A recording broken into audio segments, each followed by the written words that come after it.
Hoy, en las noches blancas, la India. Salta a la vista, ¿no? Aunque este chaleco en realidad no sea indio, sino nepalí. La India, una vez más, pero en esta ocasión y en contra de mis costumbres, no vamos a hablar tanto de la India religiosa, misteriosa y mística, ni de la India de los hippies, cuanto de la India fastuosa, exuberante y extravagante de los marajás. De los marajás y del Raj, que es como se llamó el peculiar sistema administrativo y político impuesto por los ingleses en la península del Indostán. El libro que centra hoy nuestra atención, aunque habrá otros libros, es este, Pasión India, publicado por Seix Barral y escrito por este señor, Javier Moro. Nos acompañan Ramiro Calle, el infatigable Ramiro Calle, que saca varios libros al año, muchos, y que en estos momentos tiene 2 libros nuevos en las librerías, uno El yoga de la energía y otro El zen, contado con sencillez, hablaremos de ellos por supuesto. Enrique Gallud Jardiel, profesor de literatura en la Universidad Francisco de Vitoria de Madrid y autor, entre otros, de estos 2 libros, uno de cuentos mitológicos de la India y otro Los viajes de Nandi y otros cuentos también de la India, publicados ambos por Oberón. Y en el extremo nos acompaña Fernando Díez, que no tiene ningún libro nuevo, pero que está a punto de sacar otros 2 libros dedicados naturalmente a la India, a otros aspectos de la India. La conversación será ilustrada con imágenes sacadas de este libro, Malabar y Coromandel, India, escrito por Alain Cadallol y publicado por Ediciones Barataria. Tenemos también otros libros en los que abundan las fotografías. Por ejemplo, este que me ha llegado hoy y que no hemos podido escanear para enseñar las espléndidas fotos que campean en su interior, India, una mirada interior, de Mariano Pozo Ruiz, publicado por el Servicio de Publicaciones de la Diputación Provincial de Málaga, y también traído por Ramiro Calle, que me lo ha dado hace 5 minutos, este otro libro, La India, vida, mitología y arte. ¿Publicado por quién?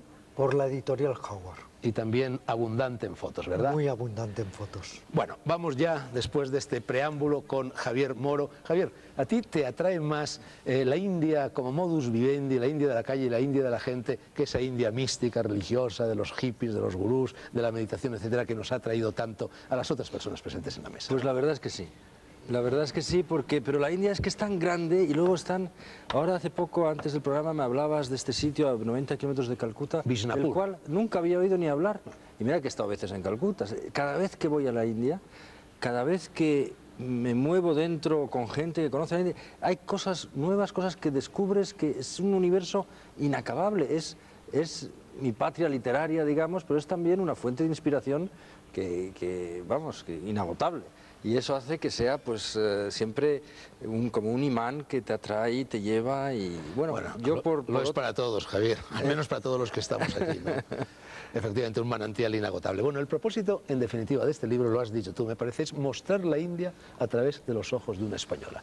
Y esa española fue Anita Delgado, que contrajo matrimonio con el Marajá de Kapurthala a comienzos del siglo. Claro, teníamos la oportunidad de contar ese mundo fabuloso del final del Imperio Británico, el mundo de los marajás, a través de los ojos de una telonera del Café Cursal de Madrid, que un día de 1908 llega a la India a casarse con el Marajá de Kapurthala.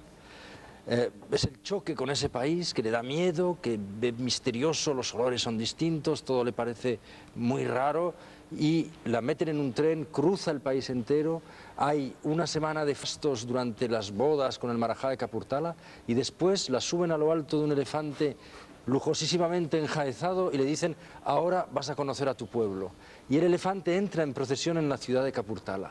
Y esta telonera del Café Cursal, de 17 años de edad, madrileña, bueno, de Málaga originalmente, porque venía de Madrid, se encuentra de repente pues con una multitud de indios que vienen, que se acercan al elefante, que intentan tocarle los pies a ella en signo de veneración, como hacen allí, que se postran a sus pasos del paquidermo, que le lanzan vítores, pétalos de flores, y se da cuenta que es la princesa de un reino que no conocía, a los pies del Himalaya. Y claro, es una introducción fabulosa a ese mundo.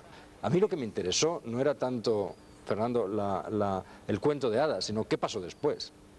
¿Qué pasó cuando llega a la habitación del palacio y le dicen vamos a llegar ahí. Pero Javier, esto es una historia que se parece a la de Lady Di, a la de Grace Kelly, al Príncipe y la Porista, la película aquella El Rey y yo.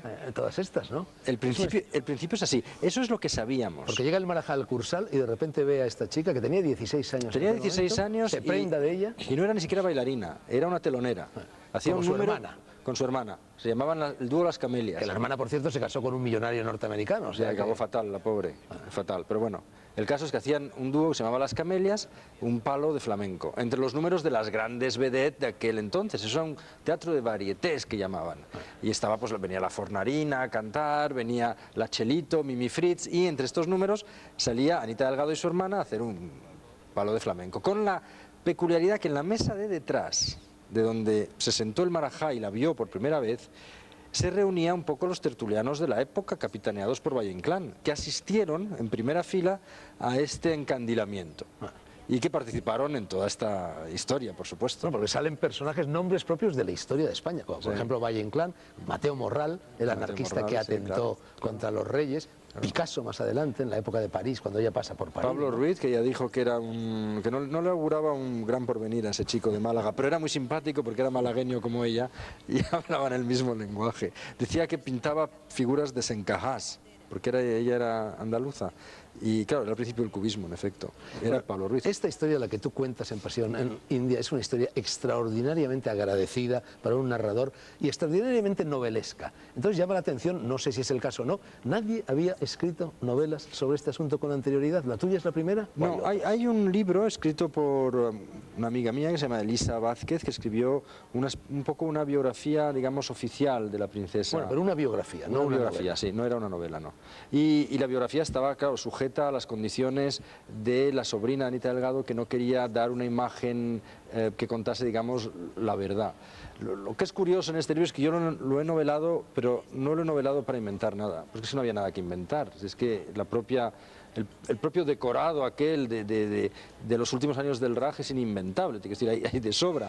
Lo que yo he querido es novelarlo para contarlo casi de verdad. Bueno, no has inventado, pero has investigado. He investigado mucho. Y lo que he querido es tener la libertad de hacer una novela para poder transmitir los olores, los colores, los ruidos de la India, para que a cada página sientas de verdad que estás allí y sobre todo para poder meterme realmente en la piel de los personajes, para intentar entender el fabuloso recorrido de la existencia de esta española que de repente parece que tiene una vida de princesa, pero es una vida durísima, porque se enfrenta a fuerzas que no sospechaba nunca. Porque además ella la rechaza tanto la sociedad hindú como la sociedad británica. Claro, ella entra como un elefante en una cacharrería, nunca mejor dicho, porque es una andaluza, pizpireta, que se siente libre, que le da igual el protocolo, que no duda en preguntarle al nabab chiita más fundamentalista que le ha invitado a cenar, ¿y usted por qué no le gusta el cerdo, el jamón, o por qué no bebe alcohol? Y entonces eso hace gracia a esos marajás.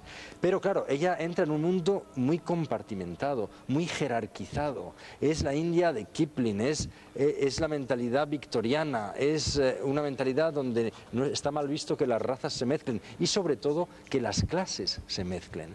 Yo he descubierto documentos en la British Library de Londres, y en concreto una carta que emanaba de la oficina del virrey dando orden a todos los funcionarios del Imperio Británico de no recibir ni oficial ni oficiosamente a la que despectivamente llaman la mujer española del Rajá de Kapurthala, que nunca reconocieron aquella boda. ¿Qué habrá hecho esta niña de 18 años como para representar tal amenaza al Raj británico, ¿no? Esas son las preguntas que me hacía cuando estaba... Anduvo incluso en coplas, aquí en España. Citas tú una que corría por las calles de Madrid en el 1908. Un rajá que de la India vino aquí, a cierta bailarina conoció, que es una malagueña de Mistó, más linda y más graciosa que un naurí. ¿Eso de Mistó qué es? Eso lo cantaban por la calle, pues la verdad es que eso no es que no lo he investigado. Una bailarina de Mistó. Bueno, pero así era la copla. Javier, tu libro, además de contar toda esta pasión india del Marajá y de Anita Delgado, evoca esa India extravagante, dicho yo, exuberante, verdaderamente surrealista, de los personajes increíbles, donde sucedían cosas como no han sucedido nunca en ningún otro lugar de la historia, ¿no? Nunca. Si es que sigo descubriendo historias de Marajás que no he podido ya ni poner en el libro porque no venían a cuento, pero... Fernando, pásame... Perdona, no, sigue, pásame aquel libro que tienes allí. La del Marajá de Alwar. Este hombre llega al concesionario de Rolls Royce en Londres y va vestido de calle, entonces no le hacen caso, porque piensan que es un indio de la calle. Y se siente tan humillado y tan enfadado que nada más volver a Alwar encarga que los 7 Rolls Royce de su propiedad los transformen en camiones de la basura. Y durante 3 años hacen el servicio de recogida de las basuras en la ciudad de Alwar, hasta el punto que es el propio Henry Royce, el dueño de la fábrica, que le regala luego el nuevo modelo, pidiéndole, rogándole que por favor deje de ridiculizar la fábrica Rolls Royce y que pare ya con la broma de los... Hay fotos de estos Rolls Royce transformados horriblemente en camiones de la basura. Y el mundo del sexo, porque a estos niños aún había uríes que los adiestraban en las artes del Kama Sutra. Sí, y llegaban a hacer cosas tan asombrosas como embadurnarse el pene con alquitrán. Bueno, esto era una forma de... un anticonceptivo que viene muy lejos de los mogoles. Y es difícil de entenderlo, porque vamos... Era como anticonceptivo. Era un anticonceptivo. Yo anticonceptivo. he interpretado que era para mantener la erección. No. Eso... Fraguaba aquello, ¿no? Alquitranado, ¿no? Eso era un anticonceptivo, como otro caldo de alelí, miel, no sé, había unas... lo que llaman ellos, bueno, el salto para atrás, que eso lo conocemos muy bien, eso ellos llaman el salto para atrás. Y luego todas estas posturas, a ellos los iniciaban, los marajás les iniciaban desde pequeños, sí. Los marajás y todos los indios de buena cuna, en las artes del amor, del buen amor, y de hecho... Hay una escena en el libro donde el marajá recuerda al virrey que son los indios que han enseñado a los ingleses a hacer el amor.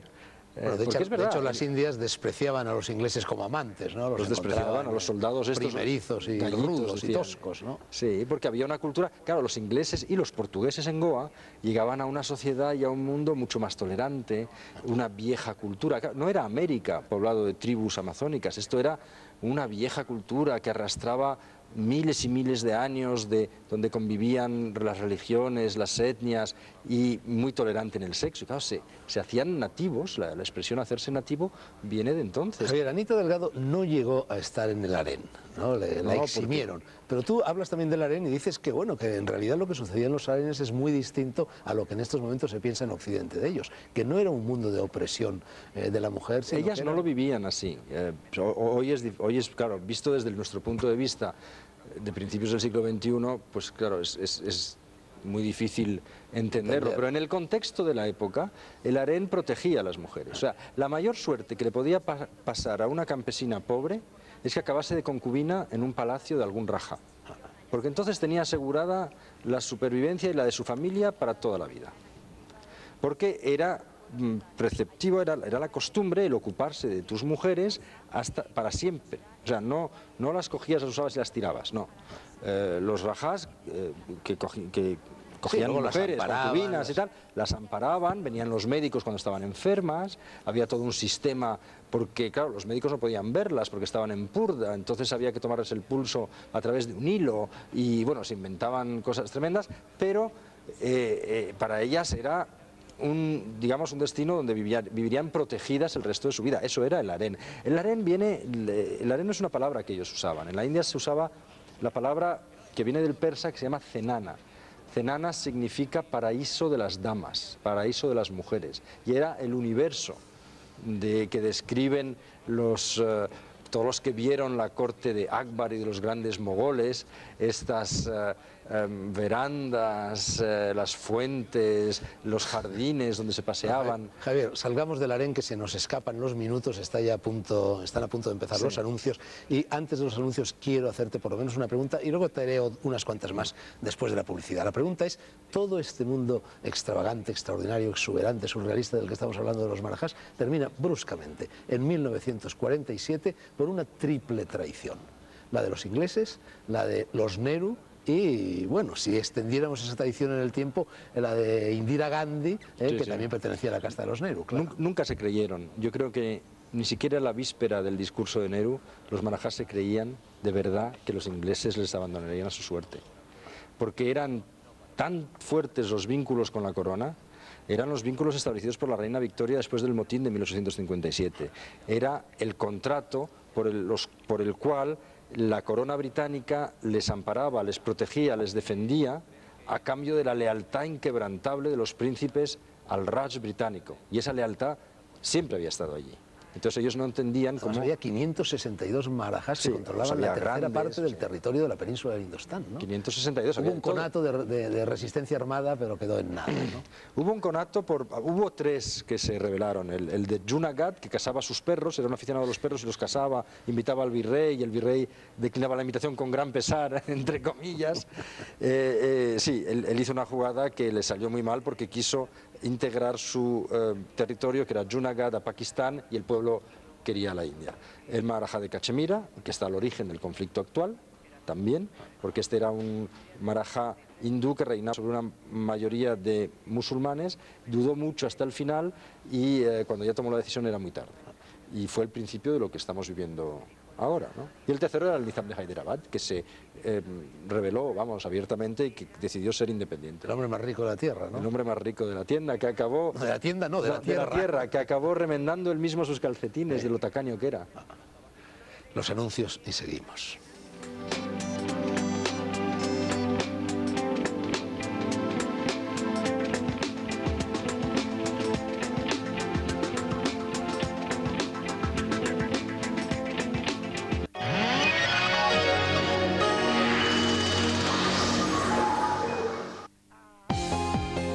La Unión Europea, sus instituciones, su funcionamiento, el Parlamento Europeo, de Madrid a Europa. Todo lo que los madrileños quieren saber sobre la Unión Europea. Aquí, en Telemadrid.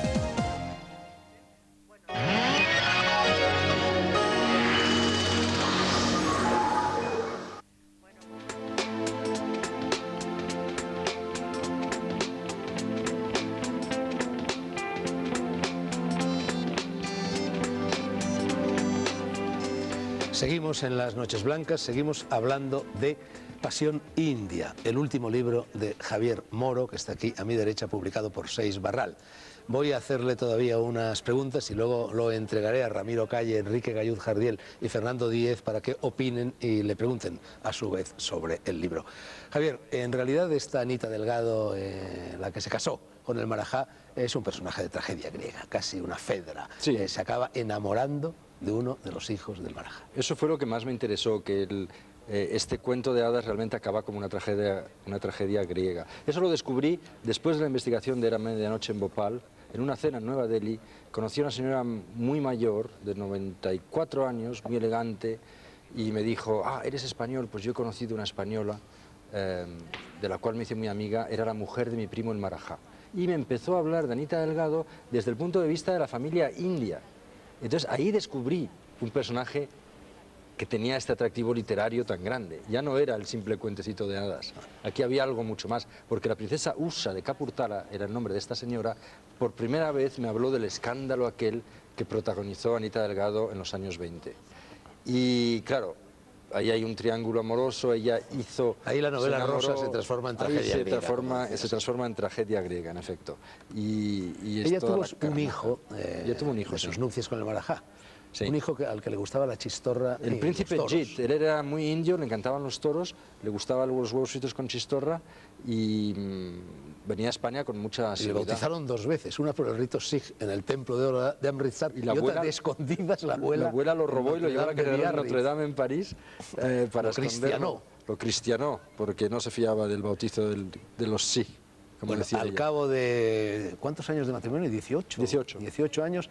Ella es, bueno, repudiada por el Marajá y vuelve a España. Sí, pero el acuerdo de separación es muy generoso.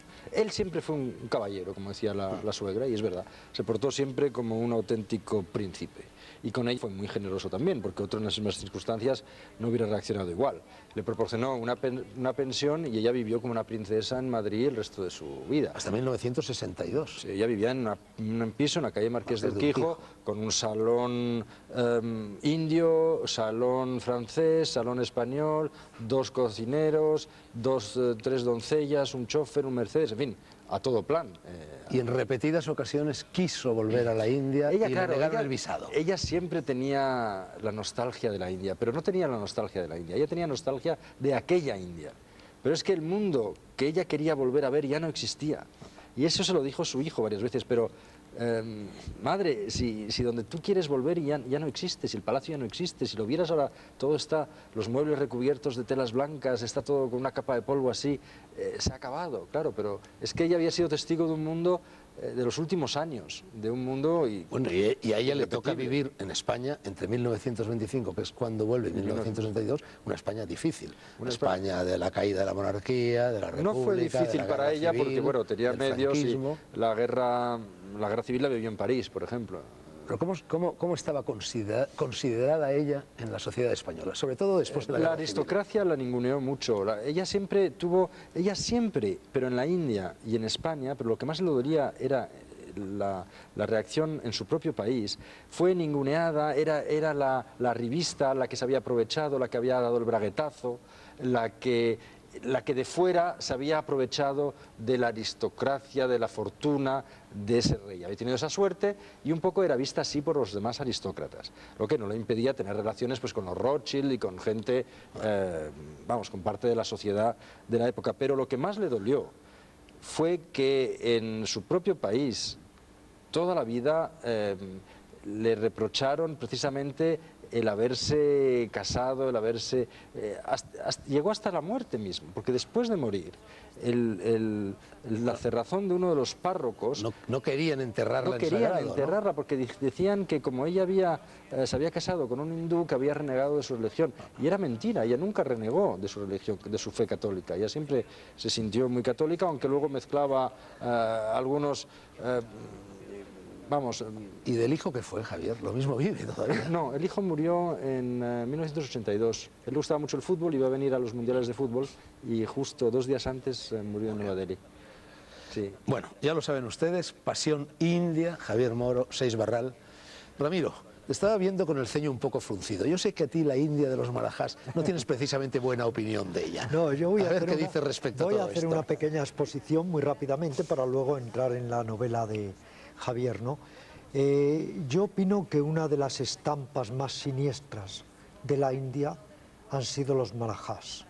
Estos príncipes o reyes, Marajá, gran rey, que como tú decías llegaron casi a sumar 600 y que todos ellos pues se regodeaban en una especie de desdén, de menosprecio, de denigración de su pueblo. Y como el pueblo indio tiene un lado sin duda... Eso no es lo que sostiene Javier. Bueno, pero voy a explicar dice que el pueblo por eso. adoraba a los Marajás. Pero y que incluso ellos muchas veces eran beneficiosos, mira, el pueblo indio, como dice Michaud, es un ávido de todo. Adora a los gurús y a los pseudogurús, adora a las ratas. Es fácil para el pueblo indio adorar, y más a estos personajes que ya se encargaban ellos de ejercer una especie de actitud opiácea sobre los pueblos, sobre sus pueblos, para esquilmarlos. Eran en algunos sentidos tan despreciables estos individuos que si realmente hiciéramos una historia seria de los Marajás se nos pondrían los pelos de punta sacando todos los trapos sucios de los Marajás. Porque, por poner un ejemplo, no olvidemos que han sido los grandes depredadores de la historia los Marajás.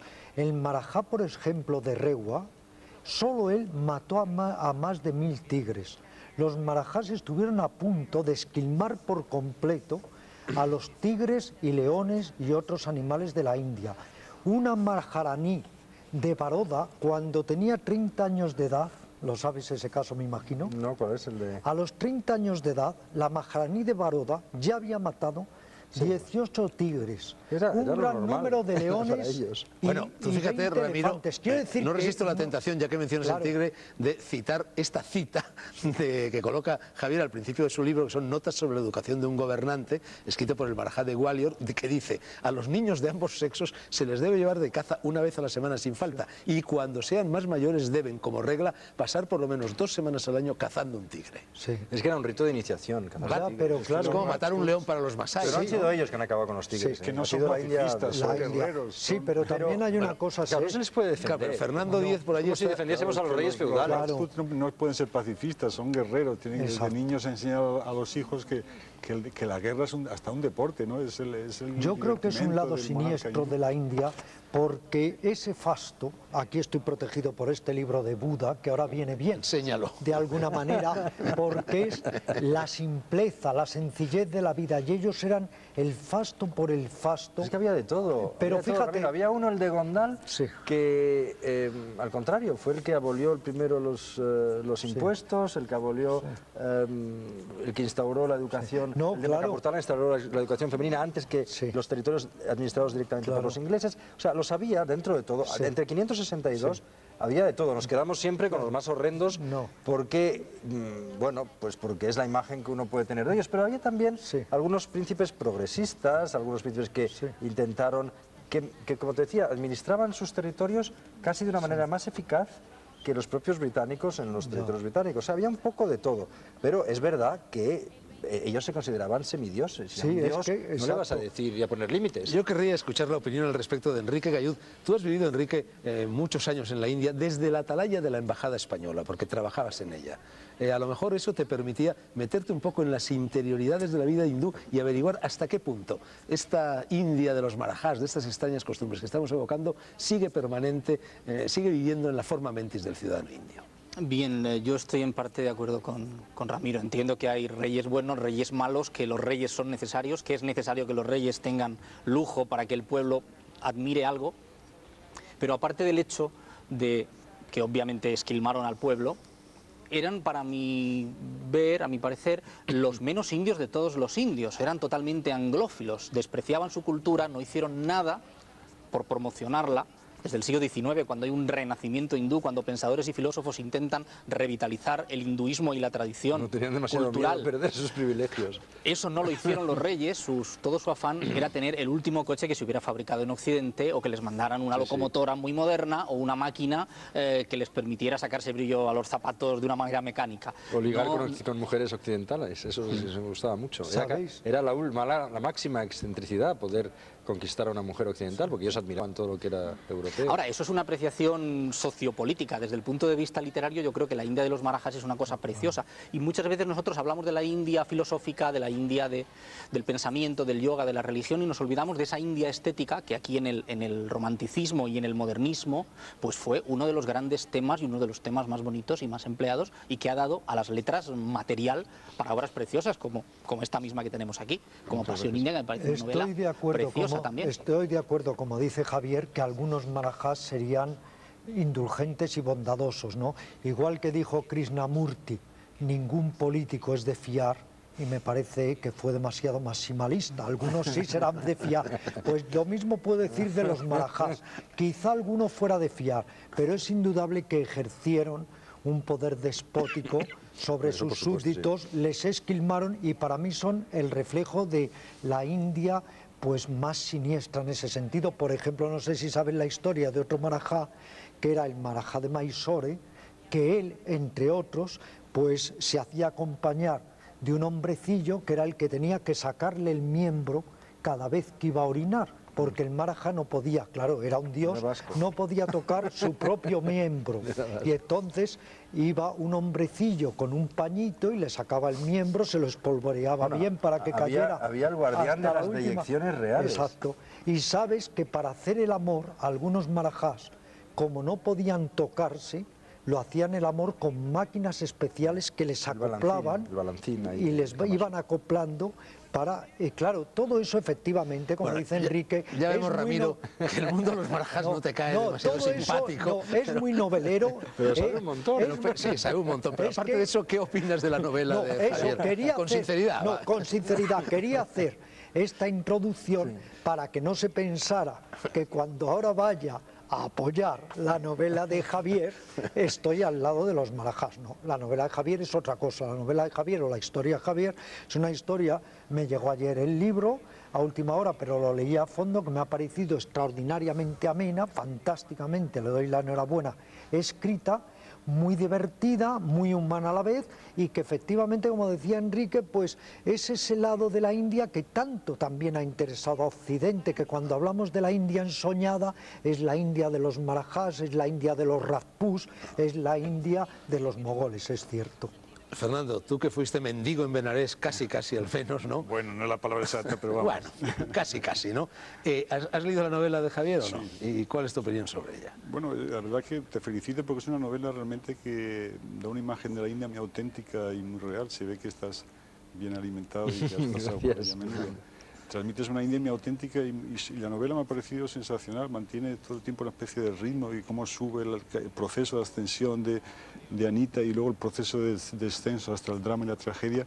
Creas ahí un suspense que a mí me ha parecido que la coges y cuesta dejarla porque siempre estás esperando que pase algo, ¿no?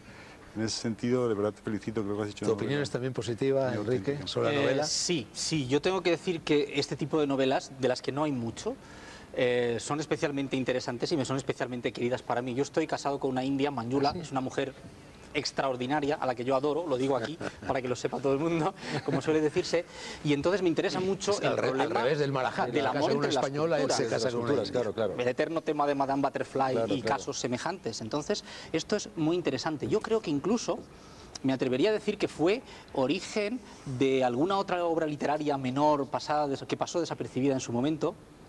Hay una comedia, se llama El Rajá de Cochín, no sé si os suena, de finales de los 1917, 18, escrita por Antonio Paso y Enrique García Álvarez, que trata de un marajá que viene con todo su séquito a España, se enamora de una mujer y directamente se la lleva para hacerla su reina. Pero claro, ella no va sola, ella va con su novio de tapadillo, con el padre, con el cuñado, con 7 hermanos, y todos van a la India, a la corte de los marajás, a expoliarle, a sacar todo lo que se pueda.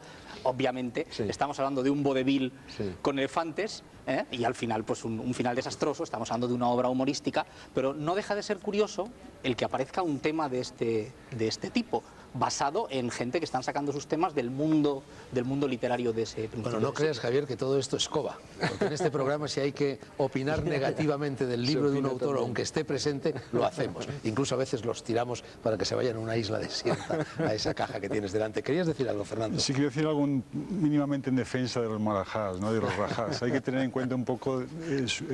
tenemos aquí, perdona la interrupción, tenemos aquí esta novela que has traído tú, fantástica, que tú me contabas antes que no conocías, de Gita Mehta. Es una gran escritora. Yo ya la conozco, yo leí Karmacola. Karmacola, efectivamente. Pues esta, Los Sutras del Río, publicados también por Anagrama, y aquí evoca precisamente, como su mismo título indica el Raj, evoca toda esa India de los marajás. Ahora tu defensa, Fernando. Pues estamos hablando de los marajás y rajás en el siglo XIX, ¿no? Pero hay que ver de dónde provienen, ¿no? Estamos hablando de un estadio que es el fin de una época y que comienza probablemente en la Edad Media, ¿no? Los Rajputs surgen en la historia en el siglo VI, VII, VIII, ¿no? Se supone incluso pueden ser restos de los hunos cuando invaden la India en el siglo VI, VII. Entonces, claro, imaginaros los Rajputs, que solamente la aristocracia guerrera, ¿no? Llenos de arrogancia, una actitud, sigue las normas de caballería, tienen realmente su profesión en la guerra, ¿no? Y el mandar, y de pronto se ven sometidos en una situación como llegar a un final del camino, ¿no? A un cul-de-sac, ¿no? Los ingleses les permiten vivir como estaban viviendo, pero les quitan el poder político, probablemente no les dejan otro camino más que dedicarse, en teoría, al patrocinio de las artes, de la música, pero claro, indudablemente poco a poco se va degenerando hasta la situación donde acaba toda una época, lo que es la Edad Media hindú, ¿no? Yo, desde luego, aunque solo sea como escritor, agradezco que hayan existido estos señores, porque verdaderamente... Pero los Rajputs en la historia india representan un papel fundamental, ¿no? De defensa frente al Islam, ¿no? Son realmente la barrera de contención de todo el proceso. Bueno, yo creo que ya hemos hablado relativamente a fondo y siempre bien del libro de Javier Moro. Vamos a pasar a los libros del resto de los contertulios. Javier, si te parece bien. Ramiro, tenemos aquí El yoga de la energía. Libro que, por cierto, has tenido la gentileza de dedicar a esta humilde persona que soy yo. Bueno, el yoga de la energía es... uno piensa en el yoga de la energía e inmediatamente piensa en el tantra, que por desgracia está de moda y está siendo absolutamente trivializado, manipulado en nombre de ese supermercado de la nueva era que nos agobia, ¿verdad? Efectivamente, ya sabes que yo te he propuesto muchas veces, y al final lo haremos por mi tesón, un libro sobre el yoga de la energía que incluirá el tantra. No solo por tu tesón, sino también por mi afición. Exactamente. ¿Tu afición tántrica o yógica? Tántrica y yógica, ambas corren paralelas. Entonces, es cierto que si algo se ha falseado en Occidente, y sobre todo en los medios de difusión, es el tantra, que se nos ha hecho ver pues como una serie de actitudes más cercanas a la Nangaranga y al Kama Sutra, sin ningún tipo de disciplina mental, y eso ni conexión no es el alguna, tantra, ni conexión no tiene nada alguna. que ver con el tantra. ¿Qué es el yoga de la energía? Pues a lo largo de la historia son yogas del tardíos, yoga, son yogas heterodoxos, son yogas no tradicionales, ¿no? Exacto, los yogas tradicionales son el Raja Yoga, como sabe muy bien Fernando, de Patanjali, el Karma Yoga o yoga de la acción consciente, el Jnana Yoga o yoga del discernimiento y el Bhakti Yoga o yoga devocional. Y después de estos yogas hubo una serie de yogas tardíos que se llamaron yogas tantrizados, que yo les he puesto los yogas de la energía, en donde están desde el Hatha Yoga o yoga psicofísico, al Tantra Yoga, al Kundalini Yoga y otra serie de yogas que tratan al Mantra Yoga, al Mantra Yoga, que es el yoga del sonido, ¿no? Exactamente, y que tratan de transformar las energías y encauzarlas sabiamente, energías psicosomáticas, mentales, la libido, etcétera. Pero yo, porque soy un total ignorante de estas cuestiones, ¿la palabra tantra suena a sexo por algún lado? ¿O no, para nada. En el budismo no, tampoco. Tantra significa camino. Bueno, hay un budismo tántrico. Eso. Lo que es otra historia respecto al hinduismo tántrico, ¿no? Tantra viene sobre todo de los textos. Los tantras textos son prevédicos, incluso son textos, tradición dravídica, ¿no? Antiquísima. Exacto, ¿no? Pero eso es depurado muy posteriormente, ¿no? En el siglo IX, X y XI, en el tantrismo de Cachemir, que digamos que es la base filosófica de esta filosofía tan impresionante y tan maravillosa como es el tantrismo, la palabra sexo no se menciona prácticamente. O sea, los que seguidores del tantra europeos en España les hará gracia saber que los 3 o 4 textos más importantes del tantrismo de Cachemir no mencionan la palabra sexo, más que a lo mejor relacionado un poco con Kundalini. Bueno, porque hay 2 vías y Ramiro habla de ellas en su libro. Hay la vía de la mano izquierda y hay la vía de la mano derecha. En la mano derecha son renunciantes y no practican el sexo. En cambio, los viras en el sendero de la mano izquierda sí que practican el sexo, ¿no? Pero siempre de una manera, claro, pero de una manera muy especial. A lo mejor incluso la simbólica, mucha gente habla que era simbólico, exacto, más que... Hay una rama que era simbólica, que es la de los renunciantes, pero la rama de los culas o caulas, la rama de mano izquierda practicaba el rito de las 5 cosas prohibidas, entre ellas la sexualidad, porque hay una inversión intencionada de valores para vivir así la consciencia, el desarrollo de la consciencia y el desapego. Los koulas. Sí. Y se practicaba la sexualidad, pero siempre con un carácter sacramental, iniciático y para la elevación de la consciencia, con lo cual había que seguir una previa formación o preparación formidable, que es lo que nadie observa hoy en día cuando se habla o se practica el tantra. Bueno, yo voy a permitirme regalarte este libro mío, El sendero de la mano izquierda, Javier, que tiene bastante que ver con estas cosas. Ahí va, luego te lo dedico. Ya sabéis que hay un adagio... El tantra es la metafísica de la devoción y de la entrega, o sea que más puro no puede ser. Acabo de entender una cosa, que yo no... Lo cuento en el libro. El Maharaja de Patiala era devoto de la diosa Koul. No conseguía ver exactamente... Claro, los Kula. De ahí claro. Y venía un sacerdote Kula y lo que hacía, bueno, claro. él era pues unas fiestas, unas bacanales bestiales con las concubinas. Claro. Sí, pero claro, eso es un falseamiento del Tantra. Ramiro, en la sexualidad sagrada, sería el sendero de la mano izquierda en el Tantra, también en el Tao existe, es fundamental retener lo que en sánscrito se llama el bindu, es decir, el semen. No puede haber eyaculación masculina hacia el exterior. En cambio, la mujer sí puede tener tantos cuantos orgasmos. Es fundamental 3 disciplinas que hay que llevar a cabo durante largos años. Una es la disciplina de la mente, la contención del pensamiento. Como me decía el gran catedrático de Tantra en Nápoles, Pio Filippani Ronconi, si previamente no hay contención o dominio del pensamiento, el Tantra no es posible. Se vuelve, como decía él, un número circense sexual.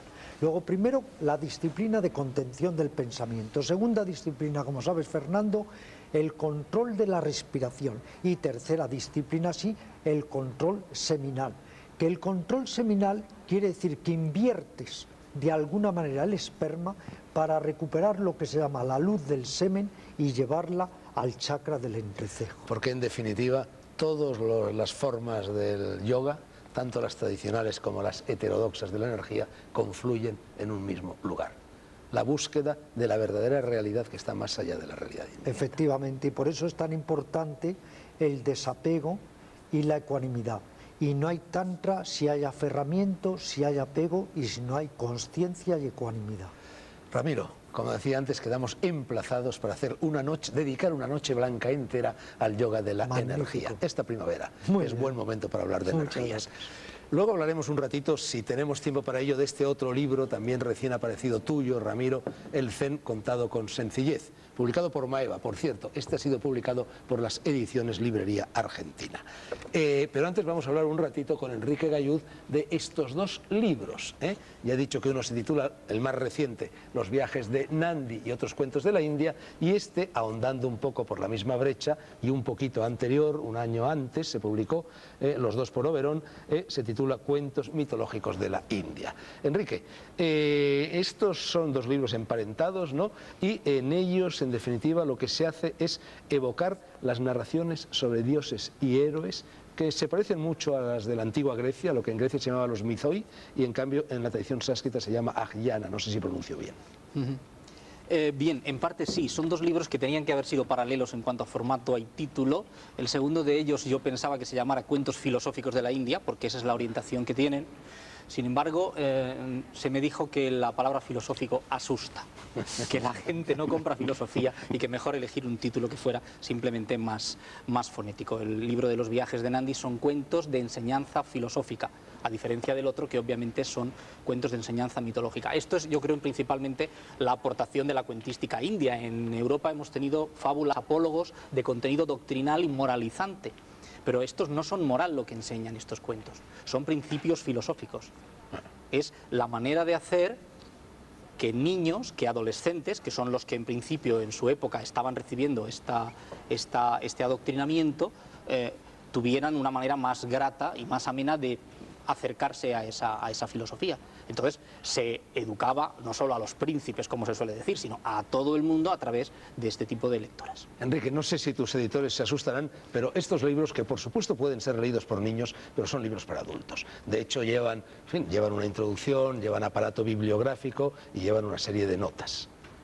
Sí, efectivamente, puesto que son necesarias para la total comprensión de los términos que se emplean, de las referencias estéticas y simbólicas que se hacen. Cuando se habla de una deidad, no simplemente sirve decir el dios fulanito, hay que decir ese dios qué simboliza, qué representa y qué es lo que entiende directamente un indio por connotación cuando se menciona ese nombre, cosa que nosotros en Occidente necesitamos que se nos explique además. Tanto en el mundo de la Hélade como en el mundo de todos estos cuentos, que al fin y al cabo suelen ser de tradición oral, o ramas desgajadas de las grandes epopeyas del hinduismo. De la misma forma un poco sucede en España, aunque allí no se trata de literatura sagrada, en el caso español, con los cantares de gesta y los romances, que también son ramas desprendidas de los cantares de gesta. Bueno, todo esto nos lleva directamente, tanto en la Hélade como en el mundo de la India, a la historia sagrada, a la literatura ética, a la literatura como enseñanza, a las alegorías que encierran una enseñanza moral para las personas que se ponen en contacto con ellas, ¿no? Indudablemente.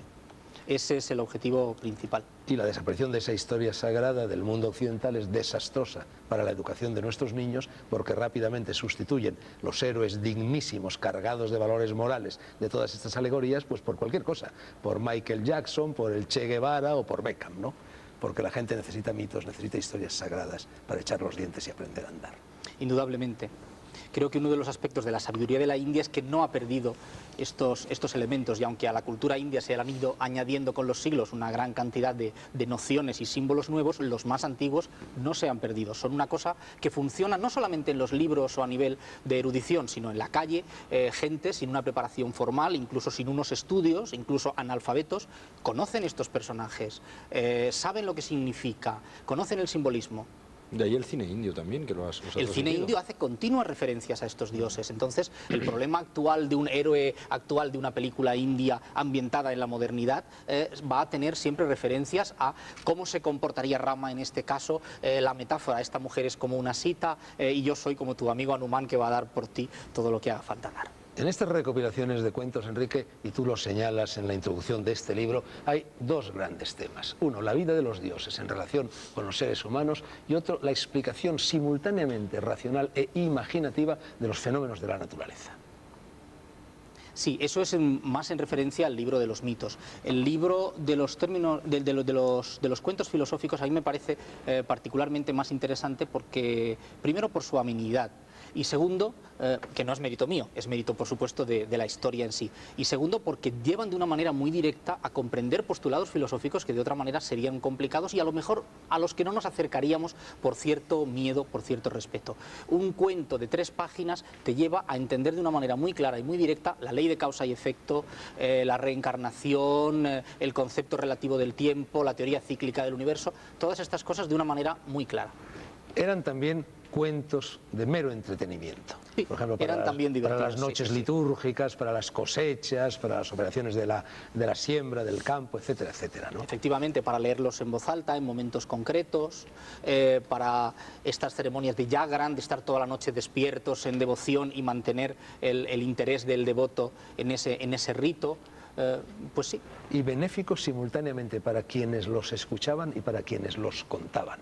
Y por cierto, el narrador suele meterse en estos cuentos y de esta forma tú dices que por una parte introduce una atmósfera de magia, de fábula y por otra parte rompe la noción del tiempo lineal. Naturalmente, eso es una de las características de la narrativa india, no solamente en los cuentos, incluso en las grandes epopeyas. En el Mahabharata, el supuesto compilador Vyasa es uno de los personajes, padre de otros personajes, interviene en la acción y se nos está contando la cosa como desde dentro. Eso es uno de los recursos típicos de la literatura india. Fernando. Yo creo, perdona Fernando, que algo muy importante. Tú por cierto has publicado un libro de cuentos orientales que creo que lleva vendidos. Bueno, ¿no? he publicado muchos libros de cuentos, tú mismo me has prologado uno de ellos, sí. Muy bonito. Y yo creo que entre los diversos libros de cuentos que he publicado habré vendido más de 170.000 ejemplares. Esto quiere decir hasta qué punto las personas de todo el mundo conectan perfectamente, incluidos los niños, con estos cuentos que son capaces, como apuntaba Enrique, de decir en muy pocas palabras, en muy pocas líneas, más que tratados enteros de filosofía o metafísica. Ese es el secreto de que todas las personas de todas las edades y todos los públicos conecten también con este tipo de cuentos tradicionales de Oriente y sobre todo de la India. Fernando, tú no tienes libros recientes sobre la mesa, pero están a punto de aparecer 2 libros tuyos y al menos uno de ellos trata precisamente de filosofía, esa palabra que tanto miedo da a los editores de Enrique Gallud. Bueno, ¿qué libros son esos? Se llama El legado de la India y subtitulado Historia, Filosofía y Cultura. Es un resumen de todo lo que es la tradición hindú en todos los puntos de vista. Y luego eso va a salir la editorial Mandala y luego Martínez Roca, antes de junio va a salir probablemente otro que se llama En busca de los límites. Un libro que se apoya sobre 3 pilares, la filosofía occidental, la filosofía oriental y lo que son la nueva ciencia. Y con ellos son 3 visiones de una realidad y pretendo describir cómo accede cada una a una trascendencia. La arrogancia filosófica del mundo occidental pretende que la filosofía nace en Grecia, cuando realmente, al menos esa es mi impresión, la filosofía, incluso la metafísica, no solo la filosofía sapiencial aplicada a cada momento de la vida, que es lo típico de la filosofía oriental, pero incluso la metafísica nace muchísimo antes en la India que en la Hélade. Por supuesto, sí. Y es la Hélade la que recibe. Tenemos el ejemplo, bueno, ya Voltaire en su filosofía de la historia menciona que los presocráticos ya antes fueron a la India en busca de instrucción. Pero es que luego, además, si tú lees a los filósofos románticos alemanes como Friedrich Schlegel y Paul Deussen, ambos dicen que el sol metafísico amanece en Oriente. Y no solamente eso, sino que dice que todos los problemas que plantea tanto Platón como Kant, ese problema filosófico tiene su origen ya en las Upanishads.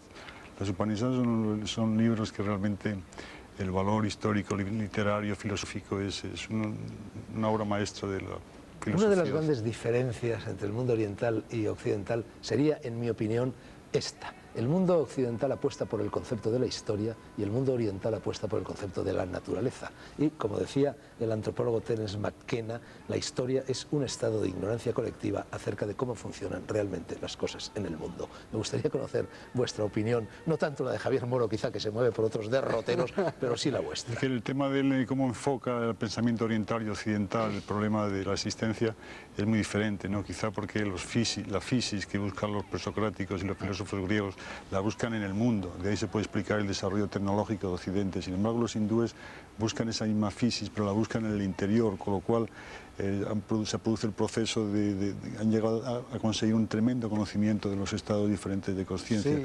Entonces, una aproximación es de sublimación. La oriental es una aproximación al mundo de sublimación, mientras que la occidental, por causa de esa dualidad, pues es una aproximación de tipo de conquista, ¿no? Eso marca una gran diferencia, ¿no? Enrique. Bueno, si consideras que el mundo fenoménico es real, entonces la historia no es más que anécdota. Y si consideras con Shankara que es ilusorio, entonces ni merece la pena hablar de lo que pasó o lo que dejó de pasar. Claro. El hinduismo es un panteísmo. Lo que es lo que es el ser, somos todos, y eso es lo interesante y sobre lo que merece la pena reflexionar.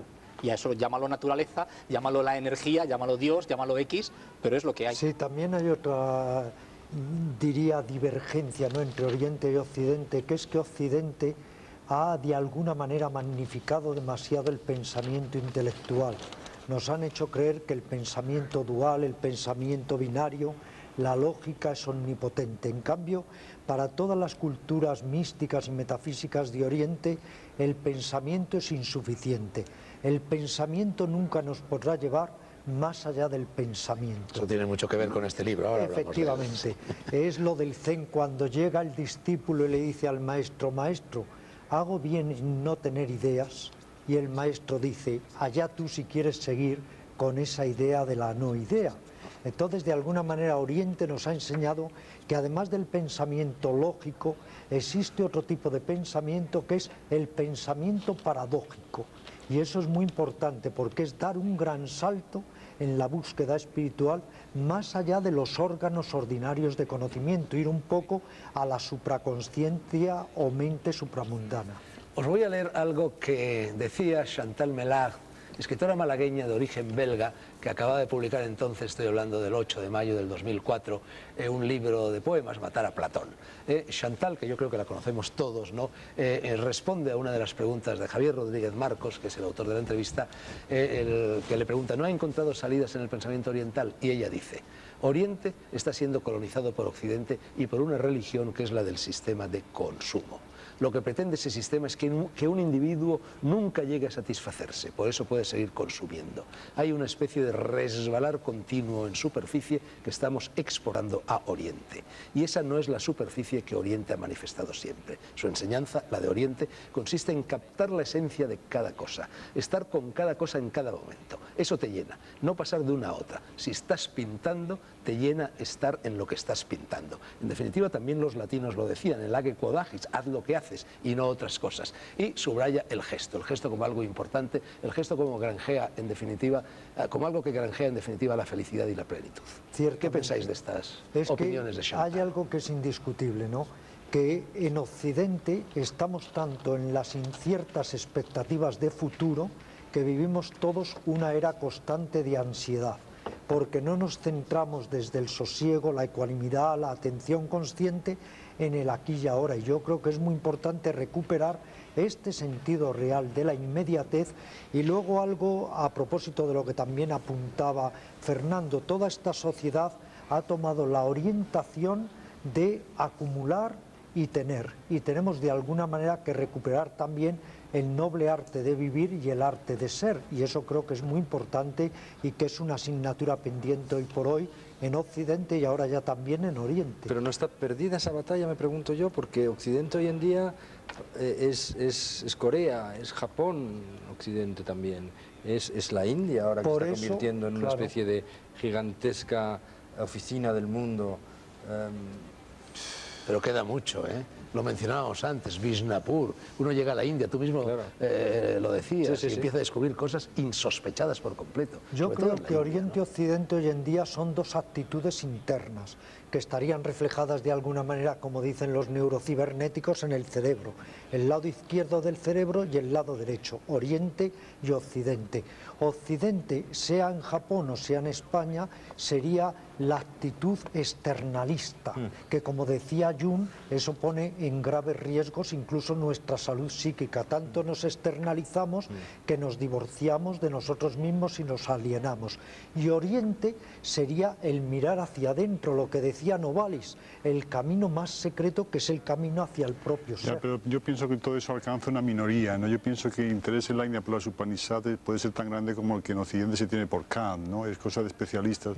Yo creo que el pueblo tiene unos problemas cotidianos tan tremendos en la India que el tema de las Upanishads y de la mística les interesa mucho. Entonces a veces comparamos esa porción de pensadores de la India, que debe ser mínima, con el pensamiento mayoritario hindú occidental. Entonces claro, son dos magnitudes que no son comparables. No se puede hablar de Oriente y Occidente ya como situaciones geográficas, sino como situaciones internas o existenciales y actitudes ante la vida. Bueno, Javier Moro en Pasión India cita la celebérrima frase de Kipling que decía: Oriente es Oriente, Occidente es Occidente y los dos nunca se encontrarán. Eso es lo que pensaba Kipling, no sé lo que pensáis vosotros, no sé si esta frase sigue siendo... Bueno, desde luego Occidente sí que ha encontrado a la India, ¿no? Tú imagínate que en Europa... pero ¿es un encuentro superficial o es un encuentro profundo que durará en la historia universal? Que cada vez más... Porque ya se habían encontrado otras veces y luego se olvidó ese encuentro. Pero hoy en día es verdad que el pensamiento hindú no ha hecho la mínima labor proselitista y sin embargo no hay en Occidente un pueblo de más de 2000 habitantes que no tenga un centro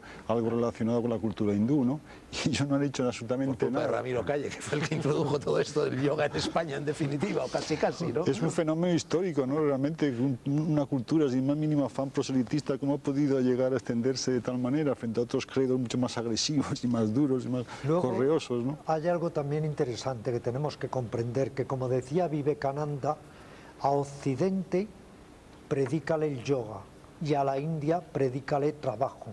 Él daba a entender que cuando una persona tiene hambre no le debes dar mantras, le debes dar unos medios de subsistencia. Pero una vez, como decía Erich Fromm, hemos cubierto el nivel básico, el nivel de nuestras motivaciones o necesidades básicas, lo lógico es ir pasando a otros niveles, el cultural, el espiritual, el metafísico. Yo creo que si hoy en día se practica mucho más yoga y zen en Occidente que en Oriente es porque nosotros ya hemos cubierto unas necesidades básicas y ahora tratamos de cubrir otros niveles de existencia. Ramiro, 2 minutos para contar con sencillez el Zen, libro tuyo publicado por Maeva. El Zen, en definitiva, es el cruce del budismo con el taoísmo. Ciertamente. Y tú dices, y lo dices en el prólogo, y dices bien, que es lo característico de la mentalidad china. El Zen nunca hubiera surgido en la India, tuvo que surgir en China y desde allí trasladarse a Japón, donde floreció. Ciertamente, porque de alguna manera en el Zen está todo ese toque, ese halo de lo que era la fluidez, lo que era el dejar ser de los taoístas, que se rezuma, se vive en todas las páginas y en todas las historias de Zen. Y lo que tú decías es antes, Fernando, el enfoque en el aquí y ahora. Cuando como dijo el maestro Zen, cuando duermo, duermo, cuando paseo, paseo y cuando me muero, y se murió.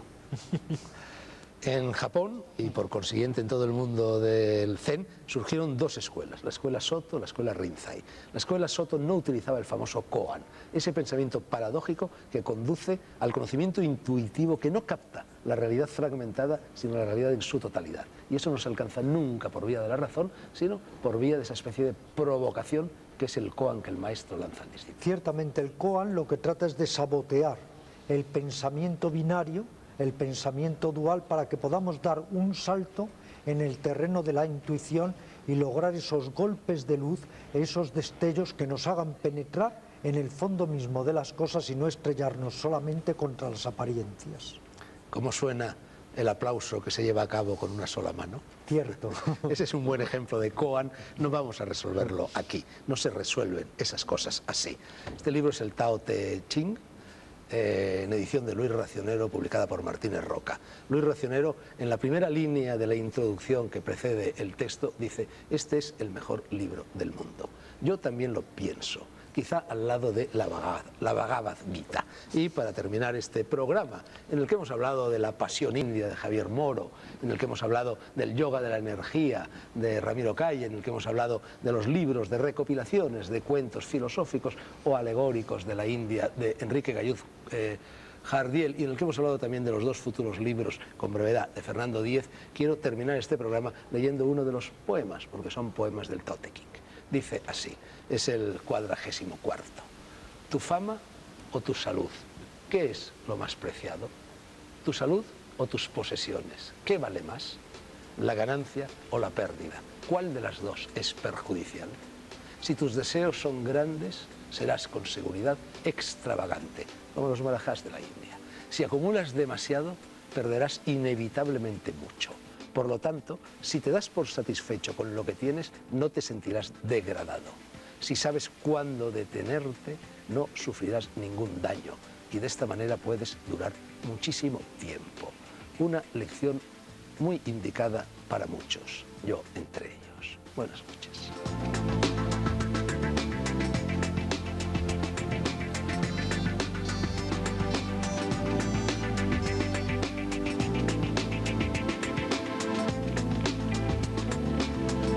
Estas